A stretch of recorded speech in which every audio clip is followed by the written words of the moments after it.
Before we can move on to our next big topic, we need to quickly learn about something called Truthy and Falsy values. So in JavaScript, a Falsy value is a value that is considered false when evaluated in an if-else statement condition. And the values that are falsy in JavaScript are undefined, null, zero, empty strings, and not a number values. So let me actually write that down for you, okay?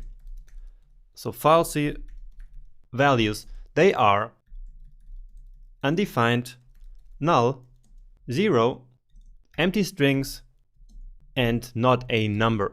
So we didn't talk about this here yet, but you will see examples of this here later in the course, okay? So all of these 5 different values here will be converted to false when evaluated in a true-false condition, okay? And so that's why we call them falsy. They are not exactly false, but they will turn out to be false when evaluated in a if-else condition. Now we also have truthy values. And of course, the truthy values are all the values that are considered true when evaluated in an if-else statement condition. And so basically, it's all the values that are not falsy. Okay, so let's now take a look at an example to demonstrate how this works. Okay, so let's define a variable of height, let's say, and we will not actually define it, so we just declare it here. And now let's write an if-else statement. So we can say if height, and then log to the console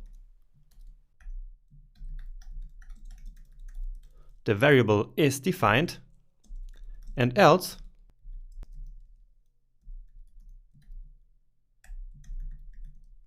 the variable has not been defined.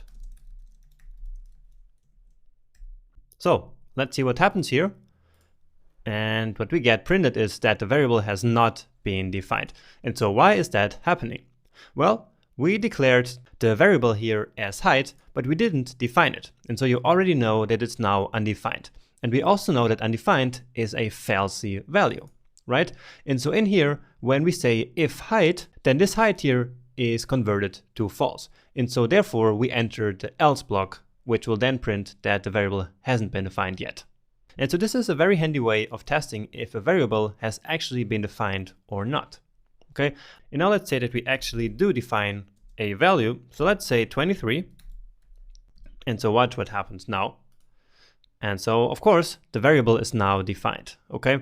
And so that's because everything that is not a falsy value is a truthy value. And so we already know that when a variable exists, well, then this here will be converted to true, and therefore the if block here is entered, okay? So again, a very handy way of testing if a variable actually exists. Now there's just one thing to keep in mind here, and that is that notice how this 0 also is a falsy value. But the height can of course be 0. So let's set it to 0 here. And so the variable is actually defined now, isn't it? So we have a value here. It's not undefined. But if we now reload this, well, then it still says that the variable has not been defined. And so that's of course a situation that we want to avoid. So this here can not only be height, but we also have to say that if the variable is 0, well then the variable is also defined. Okay? And remember that we can use the OR operator to do exactly that. So we already used the AND operator before, but we also talked about the OR operator. And so we can say OR, the height is equal to 0. Okay, and so that will fix the problem. And this is quite a common pattern in JavaScript to check if a variable is defined. So we check if the variable exists or if it is equal to 0. And then the if block here is in fact entered. Okay, so let's check that out again. And so now we see that the variable is defined. Okay, and remember that only one of these here has to be true in order for the entire condition to be true. Okay, so in this case now the height is 0, and so this here will be converted to false. Okay, but we then have height equal to 0, which is true, of course, because in this situation the height is 0.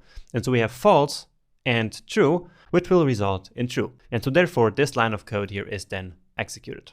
All right, and now this is going to work with any number here and also with strings. So let's say 20, for example.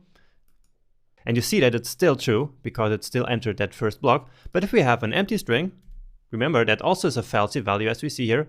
So with an empty string, it now says the variable has not been defined again. And so that kind of makes sense, right? Because in fact, there's not really something there. It's just like an empty string, okay?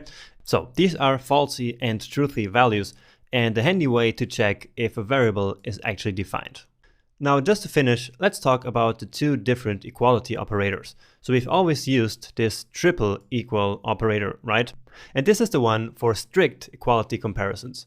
But there's also the equal equal, so this operator here. And the difference is that this one does type coercion, which means that the data types of both variables do not have to match, okay? So let me show that to you actually in practice. So just a comment here, and now let's say if height equals 23, so we have a string now here, then let's simply log to the console the equal equal operator does type coercion, okay? And so let's check out what happens. And before we do that, let's set this here back to 23, okay? So what we're doing here is to compare the height, which is 23, a number, with the string of 23 with the non-strict equality operator, which is this one. So only two equals. So let's take a look at this. And so you see that this actually turns out to be true. And so we enter this first if block. And so you see the equal equal operator does type coercion. So what this means is that JavaScript, when we use this operator here, converts the string of 23 to a number and then says that it's the same as 23, the number. So let's take a look at that here again.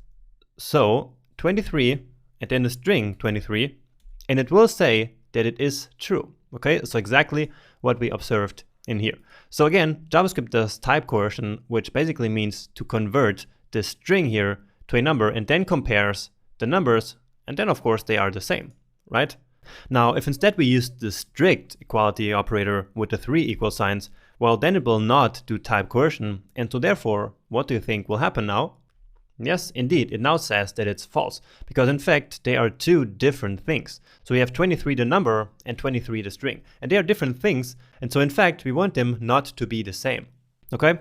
And so if instead we had the 3 equals here, well, then of course, we will not see this output here. We will not see this log to the console because it's false. Okay? So that is how the strict equality operator works. And it is absolutely a best practice to always use the triple equal, so the strict equality operator, in order to avoid unexpected situations and bugs. So that's why I've been using this operator all the time with the 3 equals and not just the 2 equals.